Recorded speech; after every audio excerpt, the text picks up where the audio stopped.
Gus Muhaimin boleh ngakak. Duet Prabowo Caimin. Ungguli Ganjar, Anies, AHY, hingga Andika. Adalah lembaga survei, media survei nasional Median. Seperti dikutip dari CNN Indonesia, yang melaporkan bahwa Prabowo Subianto Muhaimin Iskandar alias Caimin unggul sebagai pasangan Capres-Cawapres 2024. Duet Prabowo Caimin mengungguli sejumlah nama potensial lain seperti Ganjar Pranowo, Anies Baswedan, AHY, hingga Andika Perkasa. Median membuat 4 skenario pasangan Capres-Cawapres pada Pilpres 2024. Keempat poros masing-masing.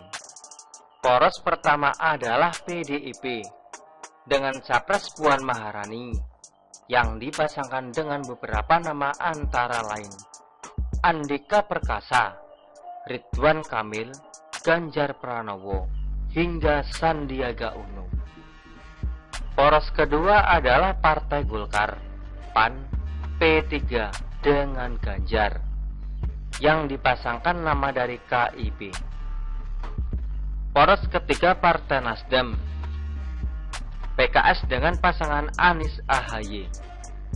Terakhir keempat, Gerindra dan PKB, tentunya dengan pasangan Prabowo Caimin. Hasilnya, duet Prabowo Caimin unggul dengan perolehan 24,1%, disusul Ganjar Erik dengan 19,5%. Anies AHY memperoleh elektabilitas 18%, disusul Puan Andika yang memperoleh 13,4%. Dalam skenario yang lain, Prabowo Muhaimin juga unggul dengan perolehan 24,5% dari pasangan Puan Ridwan Kamil 14,0%, dan pasangan Ganjar Andika meraih 20%. Tentu kabar gembira bagi Gus Muhaimin setelah absen berkali-kali dalam perhelatan Pilpres. Akhirnya kini namanya ikut masuk dalam hasil survei dan hebatnya lagi menjadi pemenang. Tapi Gus Muhaimin tentu tidak boleh terlalu bergembira berlebihan. Gus Muhaimin tidak perlu terlalu jumawa, realistis saja dulu. Sebabnya, keunggulan Gus Muhaimin baru sebatas di hasil survei, baru dari satu lembaga survei pula. Belum tentu lembaga-lembaga survei yang lain juga akan menemukan hasil seperti yang dilaporkan oleh Median ini. Gus Muhaimin juga harus sadar bahwa posisinya yang berdampingan dengan Gerindra itu juga belum aman. Pengalaman Gerindra bahkan berani mengusung Sandiaga Uno sebagai Cawapres 2019.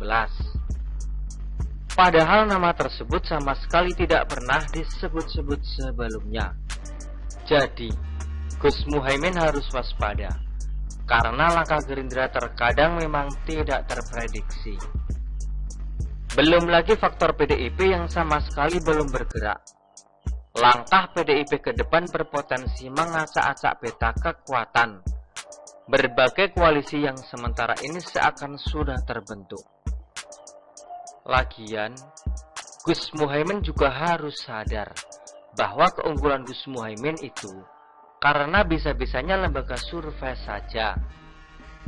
Hasil dari otak-atik yang dilakukan Median saja. Tapi ya mau bagaimana lagi? Kalau hal yang demikian itu tidak dilakukan oleh lembaga survei, terus media mau memberitakan apa? Dan saya juga harus menulis apa?